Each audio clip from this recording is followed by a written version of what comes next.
He broke through as Kip Stedman on the ABC sitcom Less Than Perfect, then played the title role in ABC's spy dramedy Chuck. On hiatus, he worked with the Chipmunks in their Squeakquel, and then voiced Charming Road Flynn Rider opposite Mandy Moore in Tangled, as well as returning to the Broadway stage in a revival of She Loves Me. Meet Shazam himself, Zachary Levi!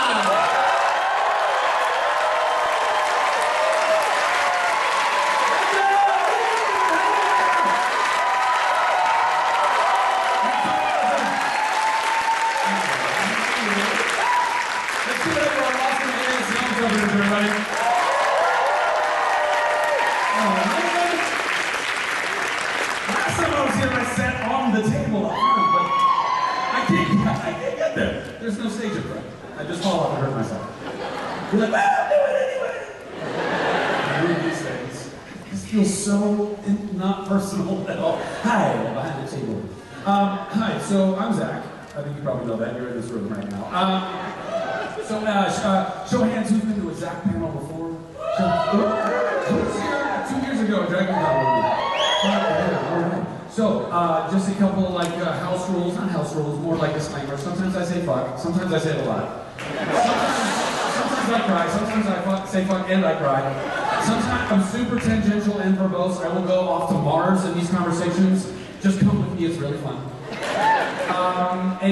Probably every single one of my answers to all of your lovely questions will end with some form of like talking about mental health and self-love because that's all I want to talk about.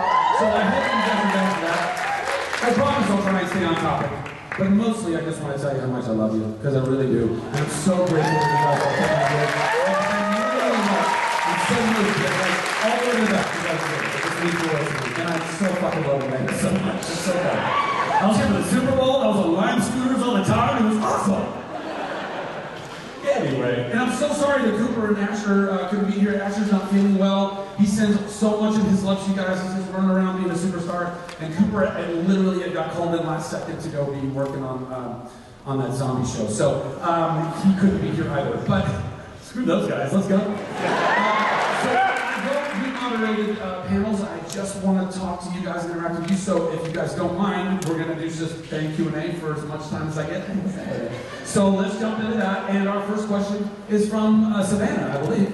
Yeah, that's right. Oh, I remember. All right. I just saw you like 20 minutes ago. You did? Yeah, you're in Walk of Fame. Bless you. Thank you.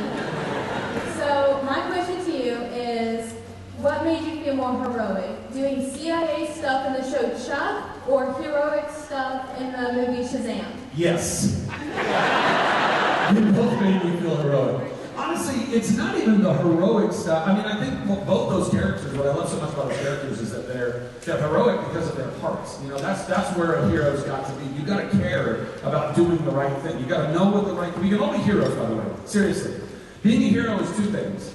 Seeing clearly enough to know what is true and feeling deeply enough to fight for that truth. That makes you a hero. So both of those guys did that. I love what I got to do that, you know? Great question. Thank you. Who's next? Oh, right over here. Oh, we have two lines, by the way. If you want to queue up all these people like, what? Get over here. There's like two people in that line. There you go. Now they're running. Hi, what's your question? I'm Pixie. Hi. How are you? Super well, thank you. Lovely to hear. Yeah. I want to know, are you going to be in the third season of Marvelous Mrs. Maisel? I don't know. I really don't. That's all above my pay grade. I have any a show of hands who or a claps a Marvelous Mrs. Maisel fan. It's so good. I love it so much. I was a fan of the show before I got the offer to be in the show, and then I was like super stoked that I got to be in it. And, oh man, working with Rachel Brosnahan is so dope, and Tony Shalhoub, and Alex Borstein. I mean, there's and Amy Sherman-Palladino, and Dan Palladino, and all those writers and all the directors. They just the producers. They make all of the studio, the department heads. They're so great. They're all such artisans. Artisans? You can make artisanal bread and artisanal shows. And they're such great artists and collaborators, and what a great gift. But I have no idea about more of that. Yes, over here. Hi, I'm Hayden. Hi, Hayden. I'm Sam's brother. Oh, Sam's brother? Yeah. Oh, rock and roll, bro. It's a family affair. So my question to you is there a possibility we will be seeing Shazam in Justice League 2? I hope so. I mean, I hope there's a Justice League 2, and I hope that Shazam is in the Justice League 2. I think yes. I'll tell him you wanted that. I'm sure that's all they've been waiting for. Oh, he wanted us to make, oh, of course, well, let's make another time. I think that would be so much fun. I mean, like, the fact that I get to play a 14-year-old with superpowers is just like the coolest fucking job ever. And if I got to be a 14-year-old with superpowers who got to like hang out with Wonder Woman and Batman, it's like, are you crazy? It's the stupidest. It's amazing. Like, I would be having all the fun. They're like, no joke. See, this is why I hate tables, because I like walking around. I think I'm just going to stand a little bit. I'll do what Captain Morgan will do. What's a pirate's favorite letter? No, it's the sea. Suckers. Oh yeah, unicorn sea. You know why I got the job. It's so fun. It's so fun, but that's the funnest part of it is that I get to be the fun one. You know what I mean? Like everybody else is actually kind of sexy and cool and adults, and I'm like, what's going on? We can say the words. Like it's so much fun. I think Billy Batson and Peter Parker are like the two closest. You know, like I can't think of another. Yeah, I love it. All the spidey hands going. That's right. That's right. Like you know, because there's an optimism, there's a youth there, there's like a stokedness, if that's even a word. If it's not, I just made it up. A stokedness to be a hero, you know. And it's not dangerous and hard or whatever, but you're like genuinely stoked to be doing it. And I would, you know, me and the Flash would be having balls, just like dicking around, slapping each other and running around. Who's faster? I am. Sucker! I am, really, my magic. It's true, I am. Read it out. That doesn't even answer your question. Thank you for your question, though. I appreciate it. Yes, I'm here. Hi, Zach. I know you touched on this a little bit earlier with the mental illness, but I have autism, and it's nice to see some representation in media. And I wanted to know what it was like working with Jovan Armand as Bigger Opinion, because that was really nice what they did in terms of not pushing the fact that this character has autism. You know, as they showed, you know, well, he's got trouble at school, he's a bit slower to open up to people. It really reflected my experience. Well, I'm grateful that Jovan and his character were able to resonate with you like that. I think that's a beautiful thing. I don't know that his character is written to be autistic. That might just be a sense that you get from it, but I didn't know that. So I can't necessarily speak to that. But I do think it's incredibly, I mean, that's one of the coolest things about Shazam, about our movie, is like it's one of the most inclusive casts I've ever seen. And it just happens to be, because that's the DNA of the comic. With Jeff Johns, with the New 52 reboot, I mean, you have just a beautiful rainbow of ethnicity that is the family. And all of and one of the kids is disabled, and all of them are foster kids. Like, how many of those kids ever felt represented on the screen before, you know? Like, it's incredible that we got to do that. So, if there's added benefits within that, within the mental health aspect, amen, brother. We gotta be talking about that stuff every damn day, right? We gotta be talking about mental health every day, guys. Every day. We're all struggling with it. If you don't think you are, you're lying to yourself. Because we're all a little crazy. And that's not fair. Yes, over here. Hi, my name is Chloe. Hi, Chloe. And based on your past characters, who do you identify with most? Flynn Rider or Shazam?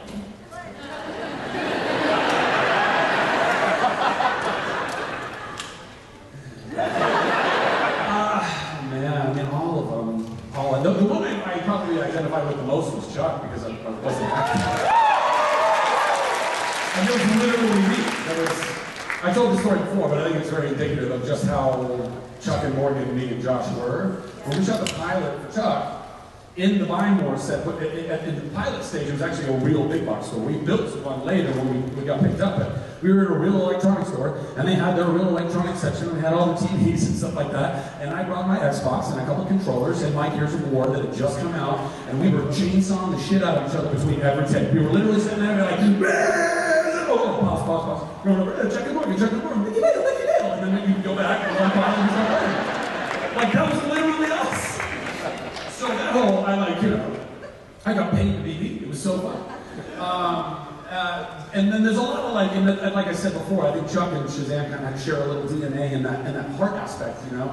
But Flynn Rider is just like the best. I can't believe it. Ever since I was a little kid, I was a massive Disney nerd. I watched everything Disney, like for real, like all the cartoons, because I was a child of the 80s. 80s kids, right? Aren't we the best? It was the best decade, y'all. If you were before it or after it, I'm so sorry. Best music. Some of the best movies and TV shows. Also a lot of really shitty ones. But anyway, I love Disney so much. And I grew up in Southern California, so I go to Disneyland all the time. I've still never been to Disney World because I know. Oh my God. I'm not doing that. Eddie Izzard. Eddie Izzard. Yes. The city of people with all the snakes and bags. Anyway, I digress. What I'm talking about, verbose and tangential, guys. Mars.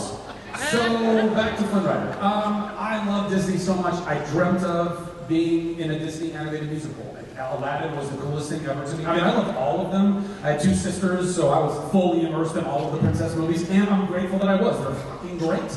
Little Mermaid's great. Beauty and the Beast is great. Pocahontas is great. Well, Pocahontas is almost as great as those ones. Anyway. Hercules was a lot of fun too. But the point is, I love Aladdin, and I was like, oh man, if only I could maybe one day get to do that. And then I got to do that.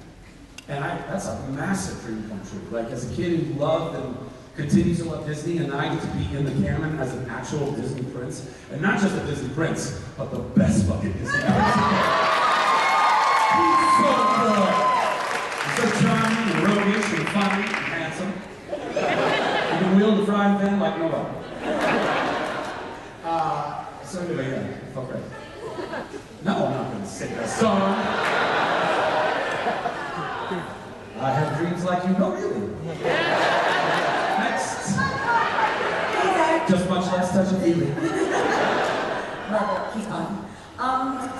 They made me happy somewhere warm and sunny. And I love my own kind of rest and alone. Surrounded by another kind of money. All right, dance.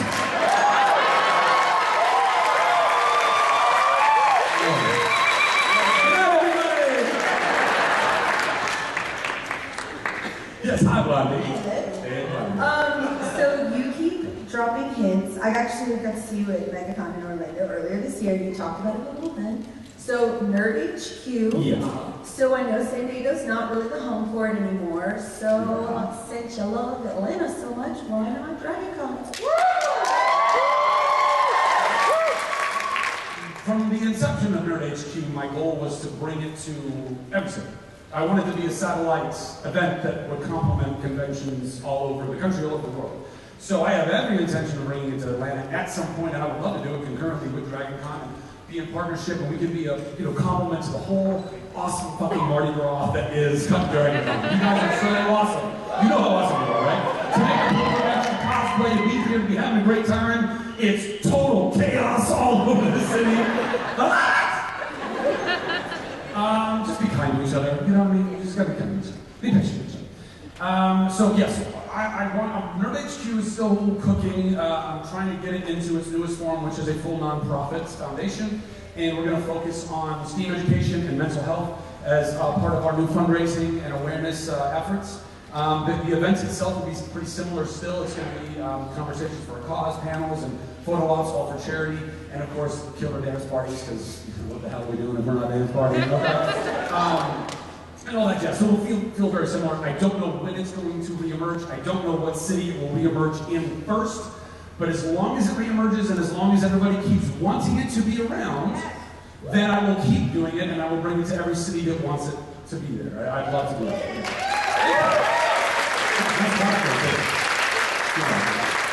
What's that? Shazangled. It's so good. It's so good. You're awesome. Okay. Yeah, over there. Okay, my question is, there are some thematic similarities between Shazam and Big, and I was kind of curious, like, you took on a role that is going to automatically be compared to one of Tom Hanks' most beloved roles, to time Oscar winner Tom Hanks. Tell me about the... What did you do? You were not Tom Hanks, is that what?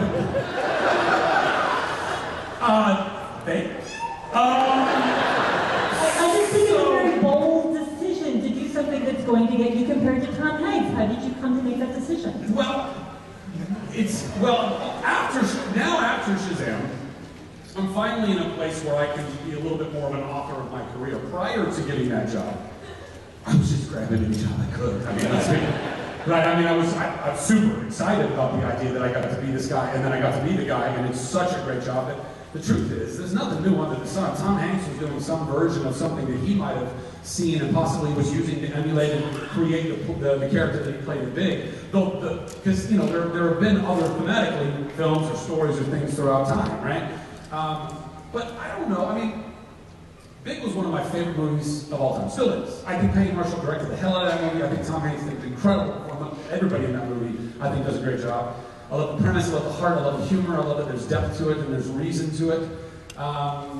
And Tom Hanks has been probably my, if I had to pick one actor of all the actors that I've ever watched and idolized, he'd probably be the guy. I mean, not probably, I've said it before, his career, Joe versus the Volcano and Forrest Gump and Philadelphia, he's such an incredible talent, and I've always loved that he's an everyman. I love that you can relate to him. He's not, you can sense that what you're getting from him seems very authentic.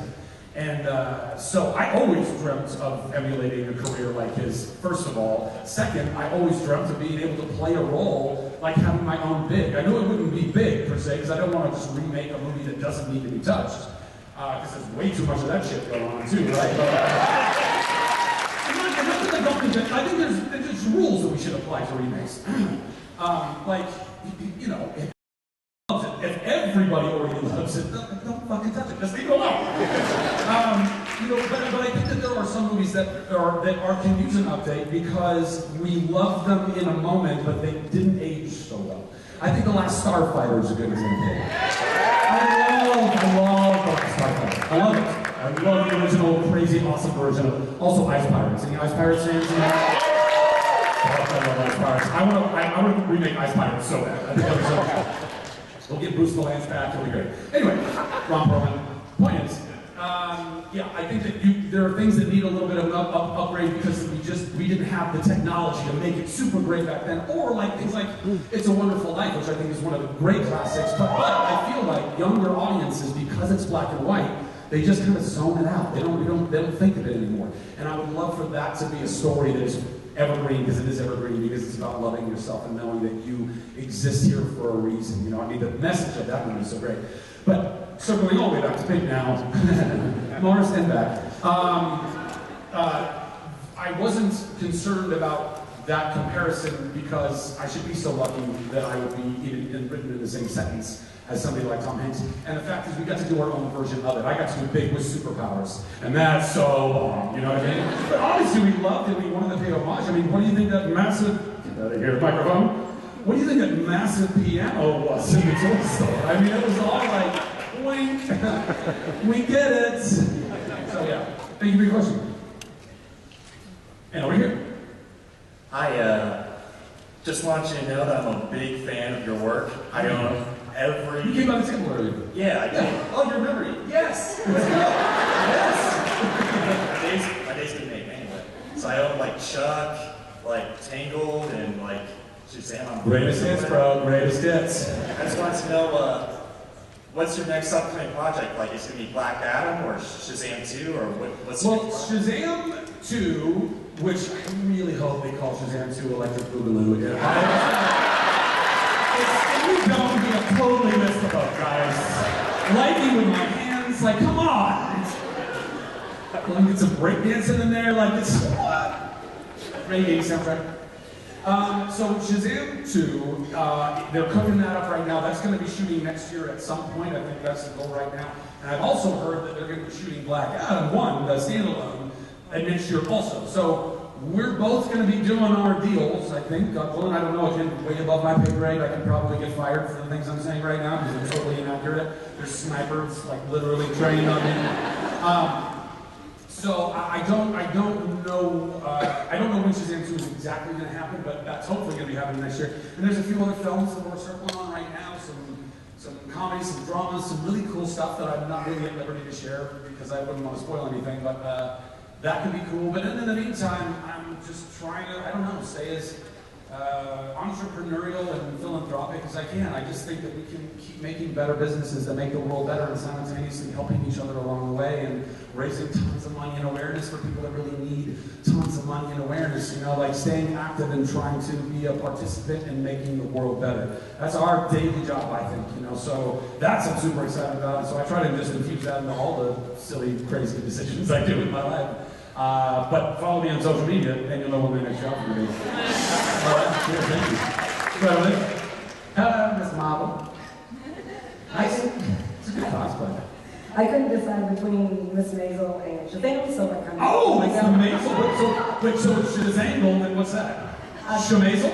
Shamazel. That's incorporated. I totally know the words, but you got it.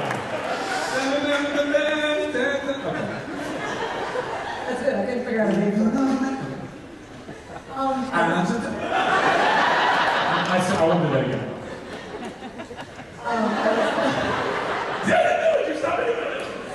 Go ahead. If you were to invite 3 of the roles that you played, like the characters, over to your house for dinner, who would you invite and what would you serve them?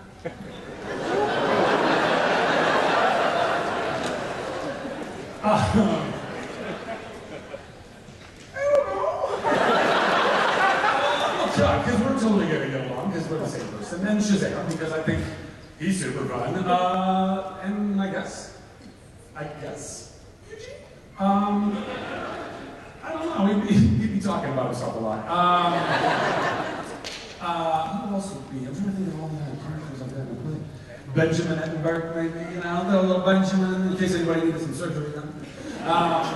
And what would I serve them? I would serve them monkey brains. Because monkey brains, they're popular in Cantonese cuisine. They're rarely found in Washington, D.C. Anybody? You know what's up. That's a litmus test, most of you failed. Okay. Thank you for your question. Oh, here. By the way, that's also a total 80s kid thing. If you're an 80s kid, you watched cable as your babysitter. We were the first one. We were the fucking test group guys. Like, 70s kids didn't have cable. They had TV, but that was kind of like at certain times of the day, mainly, and maybe in the, you know, weekend cartoons. We were literally, it was a boob tube. We were just nothing but programming all the time. And they would constantly hand off a bunch of movies that bombed in the movie theater onto cable to fill the programming, and those movies included Ice Pirates and Clue. That's what happened. That's why we love them so much! Great Marsh! Yes. Hi, so I finally got a chance to see Shazam. It's a tough one. I stumble through it too sometimes. And it Shabbat. reminded me of all the things that made me love you to begin with. And I went back to YouTube and found the music video of you singing with Catherine McPhee, Terrified. And loved it. Any guy who can act and be funny and sing is beautiful in my book. Thank you. Do you plan to do any more singing? Not today, but in the future. Not today. Maybe warm up next time. Anyway, but are you more organized, Josh. No, I would love to. I love singing so much. I think music makes life better. That's why I love dance parties. That's why I love singing. I think I wish. I mean, again, this is probably my weird glorifications of the movie industry and just film in general since growing up watching it all the time, but like shit, have a fucking soundtrack. I love it. I love popping around my earbuds and not trying to like disconnect from other people, but I just want, honestly, if I could have a program where I could just be DJing live for everybody, I would totally do it. I'd be like, come on, let's have a great time, man. So I love music. I want to do more music. I was trying to record an album last year, but there was just not enough time in the day, and my producer that I was working with was super busy, and I was super busy, and it didn't come together. I was going to do like a big band, kind of like, you know, Sinatra, kind of something earlier. That's some time. Because it's just so smoky and sultry. Anyway. And that I'm still planning on doing. I don't know that there's like one genre that I want to do. I don't. If I become a recording artist at all, I just want to record music that I really love, and I hope it's like in different genres. I like there's country songs I love to record. There's pop songs that I love to record, rock songs, whatever. I just love music. So again, follow me on social media. You'll find me there. You'll find the music there. I'll direct you. Thank you. Yes, over there. Ping pong. It's like tag team. It's good. Seamless. Yes, hi. I'm a big fan of you. Thank you. I'm actually a number well at my job. I actually have a cardboard cutout of you that really brought home with me. And everybody knows me is that's crazy. Anyway, I'm having a really hard time understanding. I have a cardboard cutout of you literally in my car. You have a what? A cardboard cutout. I don't think you're like a coworker tied up. I don't think you should be telling us all that, honey. I'm a crazy person, okay? You got a cardboard cutout. Okay, you got a cardboard cutout of me. That's totally normal. I was wondering, what was your favorite thing to film in Shazam? What was it? Sorry? Your favorite scene to film in Oh, the favorite scene. So I'm like super hard of hearing because I probably listen to my earpods way too loud. Anybody else? What? There we go. Fucking idiot. So my favorite scene was probably, I think, the whole sequence from like busking on the Rocky steps with lightning with my hands. From that to, because then like Freddy comes up and we have that whole moment, and then I accidentally hit the bus. Accidentally. Oh, spoiler alert. How many people have actually seen Shazam? Hands down. Who has not? And no booing these people. Who has not seen Shazam? I said. I hope you find it when you find it. I hope you love it as much as the people here seemingly loved it. It's a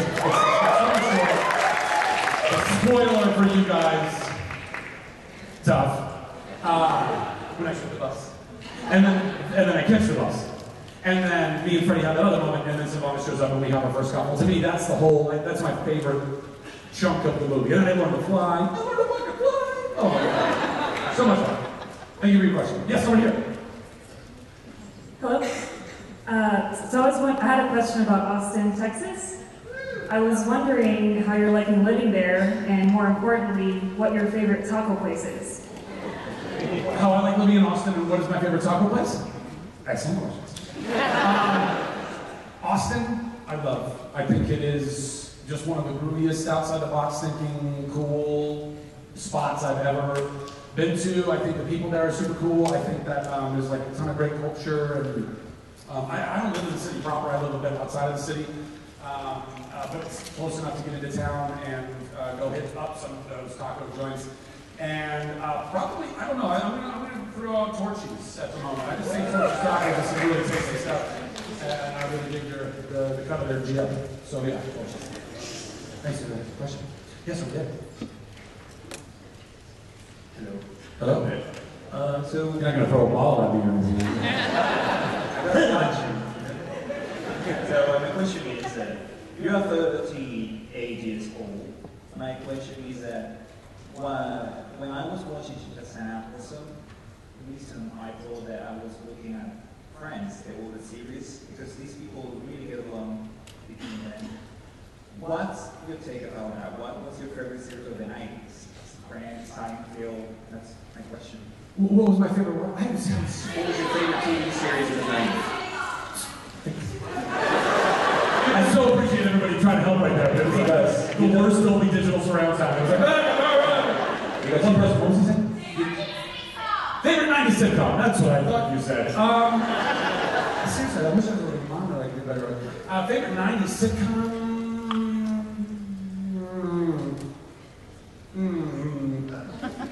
You know what? No, I mean, yes. I mean, obviously Friends and Seinfeld and all that stuff is so great, but I feel like the sitcoms I watched the most in the 90s were probably like Step by Step and Full House and, it was the early 90s, because then once I got to the early 90s and those sitcoms, and I was not watching sitcoms and I was almost exclusively playing tons of fucking video games, so yeah, I was. So I did watch Seinfeld and Friends and all that stuff, but not as religiously as we would watch TGIF. I mean, that was the deal. You would watch TGIF. I emulated Urkel all the time, guys. He was one of my favorite impersonations. I'd like hike my pants away. I'm like, did I do that? Like all that stuff. with a lunchbox? Oh, I love that guy. Shoot, Julia White, really fun. Anyway, so that one. Okay, good. Next. Hi, I'm Stephanie. I remember back when you were on cover Christian Single magazine and the interview that you did really impressed me. And back in the day we had the Captain Marvel ISIS Hour. And I was wondering if there's any hope at all that ISIS might show up in a future Shazam movie. I don't know. I have no idea. The unfortunate thing about your character's name is its name at this point. I'm just saying. Studio executives might be going, fucking hell, if only it was Lysis, but no.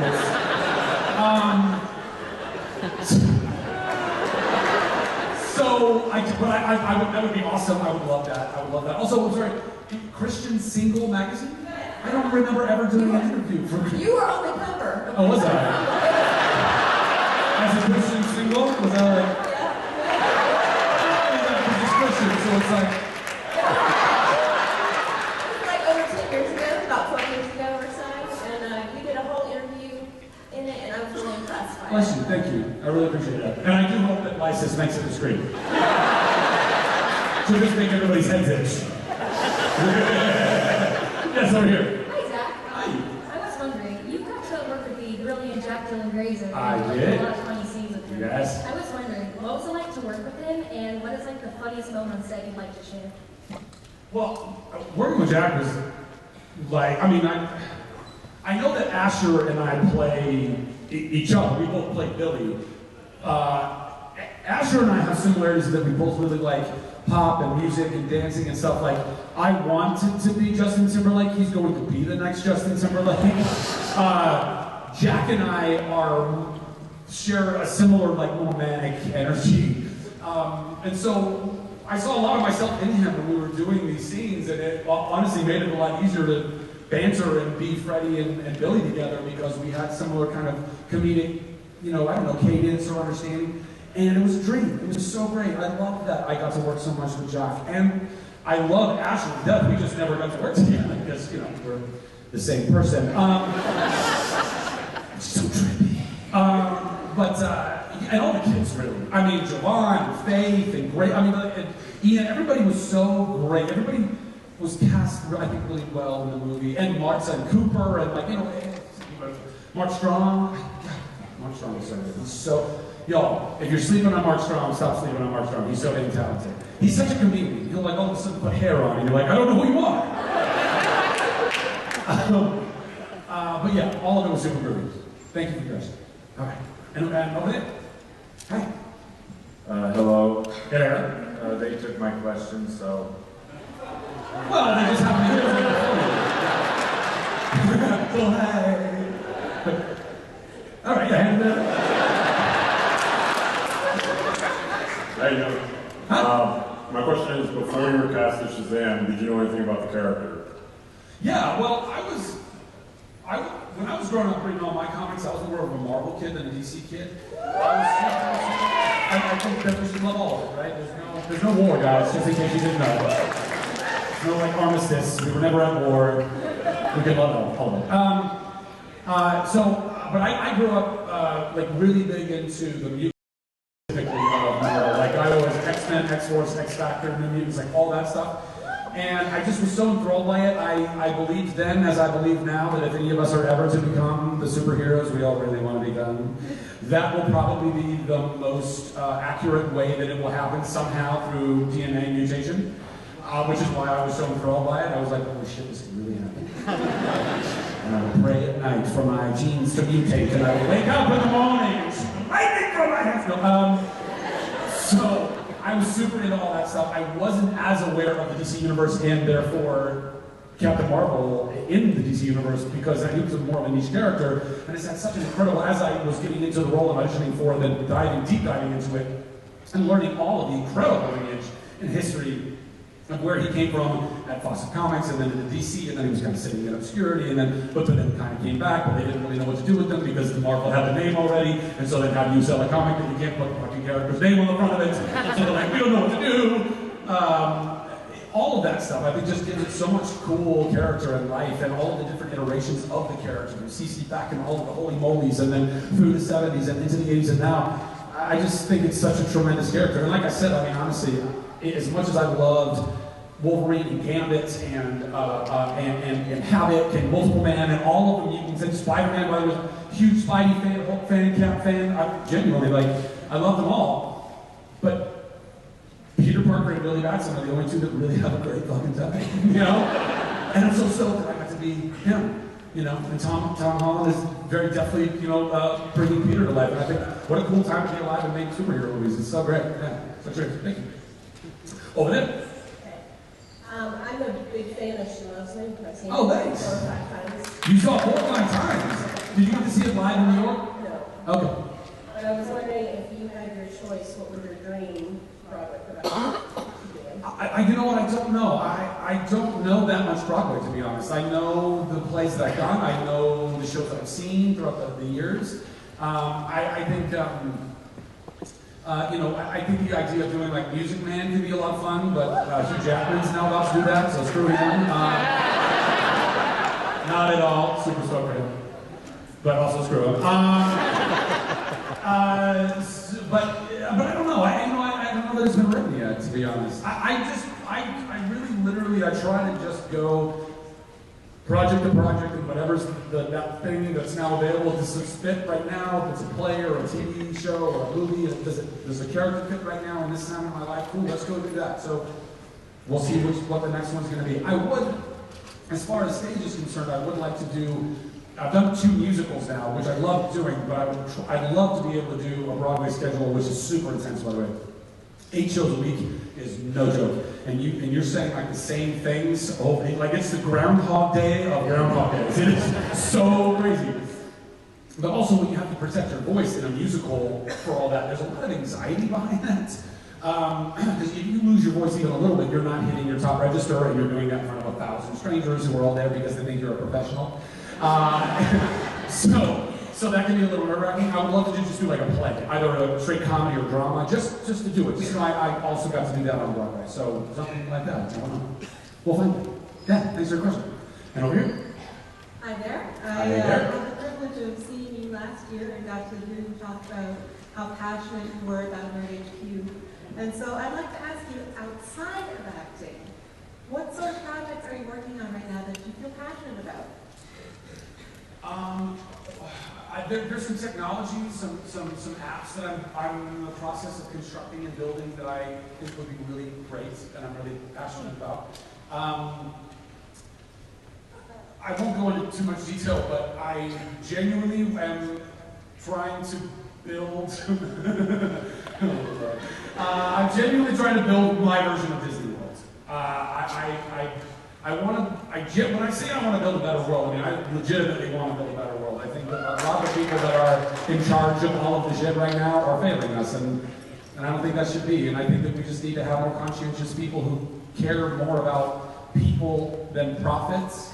And then when we do that, then we make a better world. So all of the businesses and everything, the creative community where we can do that, where we actually like know each other again. Like, wouldn't that be awesome? Like the community that we lost, we don't know our neighbors, so we don't trust our neighbors, and then all of a sudden we're helicopter parenting our kids. And I mean, 80s kids, 70s kids, even more, 60s kids. Where the fuck were you in the middle of the day? Your parents didn't know where the hell you were.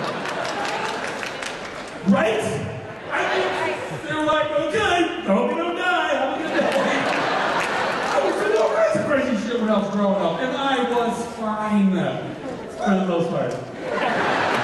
But we did, right? We survived. We've done it. We continue to do it. We need to afford each other that. We need to afford our kids that. The more we're over our kids, they're going to grow up and have no fucking idea how to exist in this world. I mean, it's crazy the ways in which we're going in society, right? So I just want to get back to basics and just literally create a community where people can live and work and play, and it's just better than all the what we're getting right now, because it could be better. If it can't be better, it should be better. I believe that with everything in my mind. So that's what I Thank you. Yeah, good, thanks. As you're aware, Veronica Mars got a new season on Hulu. Yeah. So my question is this: where it's our new season of Chuck, Zach. I did not see that coming. At least once a panel. Valid question. So, yeah, so I don't think there's ever going to be another season of Chuck. Movie of Chuck, yes. I definitely want to make a Chuck movie. I've said it many times. I said it here 2 years ago at DragonCon. I say it in every panel because everybody asks me. I wanted to do it since we even ended the series. I wanted to make Chuck movies because to me it's actually much more suited for 90-minute action comedy movies than it is going an entire season, which is a much more difficult thing to get everybody back together for. You know, I mean, Vaughn and Adam and Ryan and Sarah, like everybody's got their lives, they're working, they have kids. It's like, that's a difficult thing to be like, okay, can we get everybody back together for like 6 months? Like, I can't do 6 months. Can I get everybody back together for 6 weeks? Let's go! So we can do that. If I can, like, I mean, now that Shazam is a Warner Brothers title, Chuck is a Warner Brothers title, I'm hoping that the success of being a superhero is enough to be able to go to people at Warner Brothers and say, can I make a Chuck movie now, please? That'd be really great. So that's the plan. That's the plan. I'd like to do that. Hey, Zach, you were in a movie several years ago called Remember Sunday. Yeah, I was. I love that movie, but I don't feel like a lot of people know it, and I wish everyone knew it. But well, show of hands, how many people know Remember Sunday? Yeah, that's me. It's a shame. It's a Hallmark. It was a really good Hallmark movie. It was one of those movies where I'm walking through, I'm like, there's a Hallmark movie, but Zachary Levi, okay, I'll sit down. Okay. The whole thing, you know. But that movie deals a lot with someone who has a hard time remembering. Yeah. He goes to sleep, he loses his memory, wakes up, he's back to default. You What mentioned were we talking about?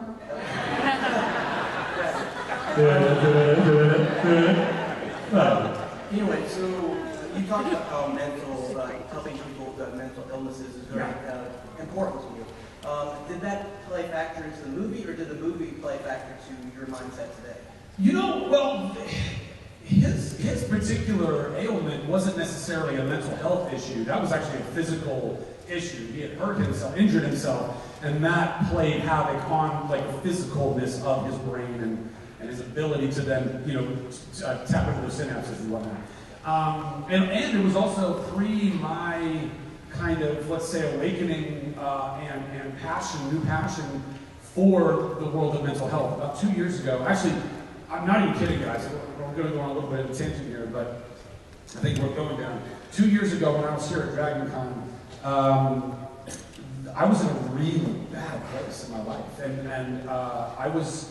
I at one point during the convention last year, I felt so much depression and darkness and lack of self-worth and self-love. Things that I didn't really even understand at that point, and I didn't know I was lacking it because I didn't know what it was. But I was really, really, really lacking it, and in a really not good, not mentally, emotionally well place in my life. So much so that my handler, when I was here 2 years ago, like I was staying at a different hotel, and she was like, hey, here's my key card, go and just like get some time and get some rest. And I was crying and praying and hoping that I could make it through because I didn't want to live. I literally was at a place in my life where I thought I had failed my life. And I didn't want to keep going. And right after DragonCon, or about a month afterwards, I found my sister helped me find this place where I went to 3 weeks of this super intensive life-saving therapy where I learned about self-love. I learned how I didn't know anything about it. I thought I did. I thought I loved myself. I think we all think that we love ourselves, right? We all think, yeah, I mean, look, we're standing, we're walking, we got up, we brushed our teeth, we cosplayed, we made it here, we bought tickets. But how do you talk to yourself? How do you talk to yourself when you quote-unquote fail, or quote-unquote screw up, or don't do the thing that you think you're supposed to do, or what other people think you're supposed to do? How do you berate yourself? I personally, the way I talk to myself, I was like, when the therapist was like, how do you talk to your friends when they're struggling through things? I'm like, through love. I love them. I want to help them through what they're doing. And they go, well, then why don't you talk to yourself that way? And it was like, just get smacked in the face, like, oh my God, why don't I talk? Because I don't love myself. And then I learned what that meant. And then and now in the last 2 years, I've been on this journey of understanding that, trying to more and more every single day, and owning that every single day. And it's,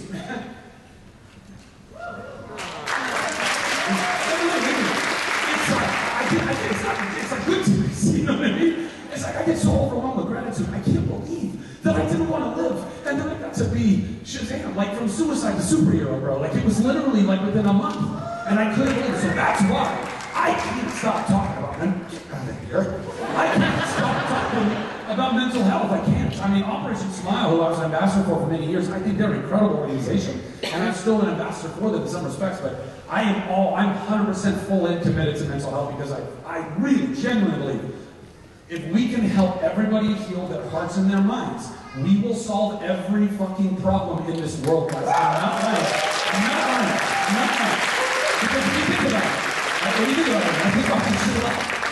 Every single problem that we have, whether it's a war or murder or climate change or all the things that we don't know, the things that we don't get real information. All the TV screens are just babbling and yelling and all that. We don't know. But if we can get back to actually loving ourselves and loving other people, all of the problems in the world, you trace them back to, they're rooted in a broken person. That's where it is. Every war comes from a broken person. Every murderer is just a broken person. They are broken inside. They did not get the love. They did not get the empathy throughout their life so that they didn't become the distorted version of themselves. And we got to go heal that. And if we heal that, then we don't have wars, and we don't have murders, and we don't have all of the things that are bringing us down in the world. We're going to have a super groovy future. It's going to be like Star Trek. We're going to have holodecks. We go to other fucking planets. It's going to be amazing. We got to get our shit together, guys. Let's do it. That's all.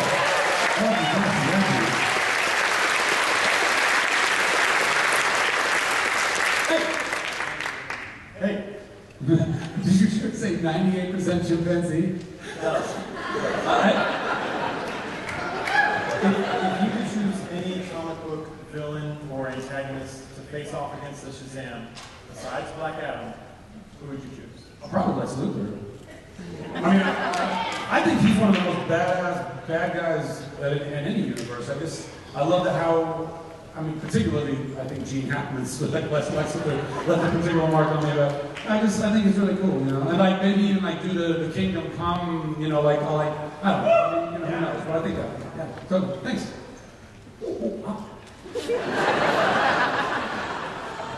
Yes. Hey Zach, I want to know, you saw my trip earlier, we talked about it. Oh yeah, is that the TARDIS and Voltron? one? Yeah. So my question is, what was your favorite Saturday morning cartoon? Because you had to watch them. Oh bro, I mean Voltron was certainly up there.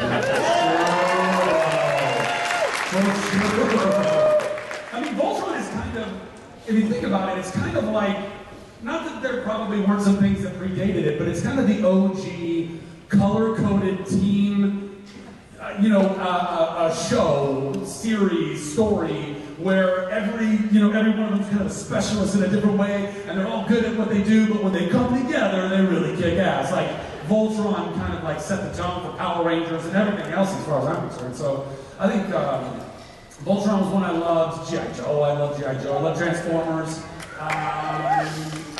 Was that Scooby-Doo? I was a big Scooby-Doo fan, actually. I didn't know that I don't like some Scooby-Doo. I like some Scooby-Doo. That wasn't my favorite. Jesus. Scooby shaming me. Jeez Louise, I've never in my life. By the way, all those guys were on drugs, right? Like, everyone on the Scooby machine. Shaggy and Scooby were high AF. Nobody did any work except Belle. Well, nobody figured anything out except Belle, right? She was the only, totally like, okay, I'll go do the whole damn mission, you guys keep screwing off. Like, this is why I had problems with it. But I also really love all the Disney stuff and Chip 'n Dale's Rescue Rangers and Tailspin. I love Tailspin. I can't wait to somehow create a cloud kicker board and go fly out of the back of a cargo plane, dude. I was like, it's on my bucket list. I'm gonna do that shit one day. Follow me on Twitter, you'll find out. I'll show you on Instagram. Anyway, so yeah, I love all that stuff, and then things kind of associated with that, like Animaniacs. I think Animaniacs was like one of the best. Right? Oh, it was so good. It was finally the kids, but it was also it was the first smart kids cartoon, right? All those weird little vignettes of Pinky and the Brain and Good Feathers and all of it. It was so entertaining. So yeah, all of those. Thank you for your question. Yes, I'll do. How are you? So my husband wasn't able to make it here this weekend with us, unfortunately. But Tangled is his absolute favorite Disney movie, and he is my hero. So I wanted to ask you, when you're on set for those 16-hour days, who's your hero that helps get you through the day? Who's my what? The hero that helps get you through the day. The hero that helps me get through the day? It's a really good question. This might sound weird. It also may sound narcissistic, but it's me. And it's taken me 38 years, almost 39 years of my life to realize that you are your own hero. You can do everything that you need to do in your life. You are completely capable of doing it. I know it doesn't feel like it. It doesn't feel like it most of the time. But Homo sapien, we're really fucking cool, guys. I don't even think, I mean, you go, by the way, go read the book Sapiens. It's a book.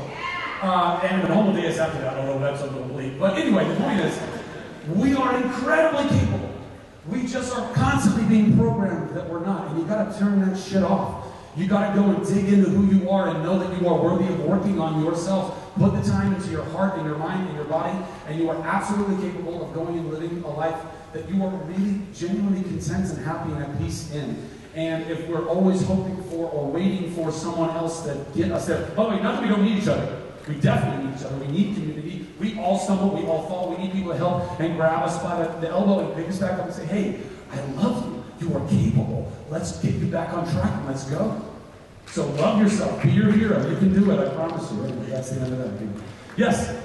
Hey, so Shazam is about an orphan finding a family. And it's about what family? An orphan finding his family. Yes. And so for mental health and for just goodness, we need to create our own families. How do you do that both with the cast you work with and in your personal life? Love. I think that's ultimately what we're all trying to find. I think that's what we either receive or we don't receive in our actual families, and that's where we feel family or not. It's who is loving you, who sees you, who hears you, who recognizes you, who values the fact that you are standing in front of them. The very fact that you exist is enough for you to know that you are worthy of existing. It's a miracle, guys. As far as we know, and we've been trying for a really long time now, I mean, not that long, but long enough to have instruments to go into space. Everybody's been trying a long time to find life elsewhere. By the way, I'm not saying life doesn't exist elsewhere, but up to this point, we ain't found shit. It's us. We are miracles. Look at yourself in the mirror every morning and go, you're a fucking miracle, dude. Because you are. You are. And your family is who sees you as the miracle that you are. That's who your family is. Yeah, I don't know. Anyway. And sometimes you find that in your actual family, and that's great. And sometimes you find that at work, and sometimes you find that at church, or other organizations, or communities, or whatever that is. But surround yourself with people that see you and love you, and also who are working on themselves to be stronger in their own right. Because we all need to have boundaries, and there are plenty of people that love us, but they also are taking a lot from us. And that's not healthy either. You know, you can both love someone and completely disagree with them simultaneously, guys. Just FYI. That's all totally possible. Anyone over there? Oh, we're done over there. Okay, cool. And then back over here. We got about 5 minutes left, Zach. Oh, 5 minutes? Okay, cool. So that's like 20, right? Okay. I'm not. My name is Brenda. And first of all, I don't think we need to remake It's a Wonderful Life. I love it. So. Are you It's a Wonderful Life cosplay right now? Oh, well then. So, first of all, I do want to thank you for bringing attention and helping to gain awareness for foster care through your work. My husband and I are awaiting our approval papers right now, and we're probably going to have our first. Congratulations! I know that there are a lot of kids that need love and to know that they're valued, so just being able to bring awareness to that is great, and all of you should look into it. Yeah. But I did want to say, I don't want to give spoilers, but there was a character named Sarah that you worked with and that lost her memory. And so if you could relive one thing in your life all over again for the first time, what would it be?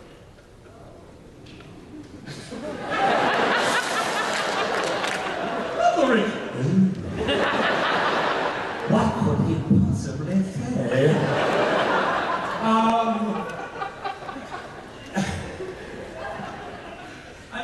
don't know. I really don't know.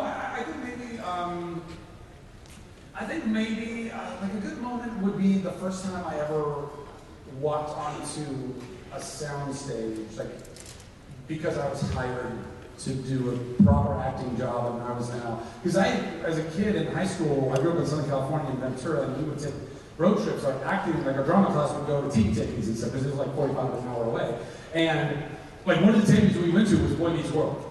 And I remember sitting up in the studio audience, and I remember watching Ben Savage and Ryder and Will, and by the way, all people that I know now through the convention world. But I remember watching them all, and I was like 16, had a cast on my wrist.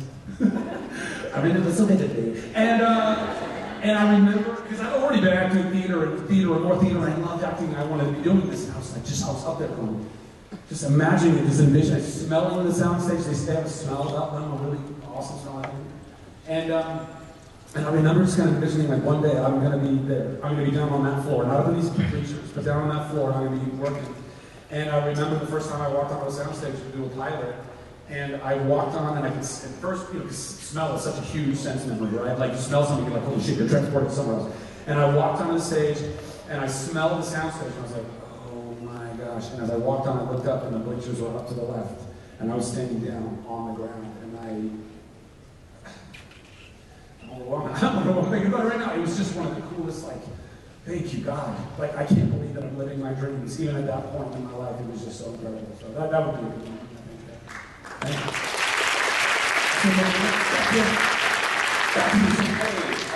So, first I want to say, I know my hat says fuck soups, but I don't mean it. Wait, your hat says what? Fuck soups. It's from The Boys. I haven't seen it. I've heard really good things. It's really great. But I know, first I want to say thank you for your positive attitude and just the vibe you give, man. It's great. Man. I know there's a bunch of people here probably battle with depression, and to hear you talk so openly about it is really nice and uplifting. By the way, not to cut you off, but yeah. I think this is always a fun thing to do. Show of hands. Who in this room right now deals with stress in their life? Look around the room. Okay, look around the room. Okay, hands up. Who deals with anxiety in their life? Yeah, everybody. Who deals with depression in their life? We are not alone. You are not alone. Don't ever feel like you're alone in your stress, your anxiety, your depression, or anything. We are not alone. We are all dealing with it. That actually kind of makes it beautiful, right? Because we can talk to each other, we can see each other, we don't feel lost and it's stuff like we're broken. We're all fucking broken. We're all a little crazy. It's a beautiful thing. Continue. Alright. So yeah, I'm right on that train with you, man. Self-love, all about it. But you were saying that in the early 90s, you were not all about sitcoms, you were about video games. So I was just wondering, what were you playing growing up, and what is your favorite video game of all time? What wasn't I playing growing up?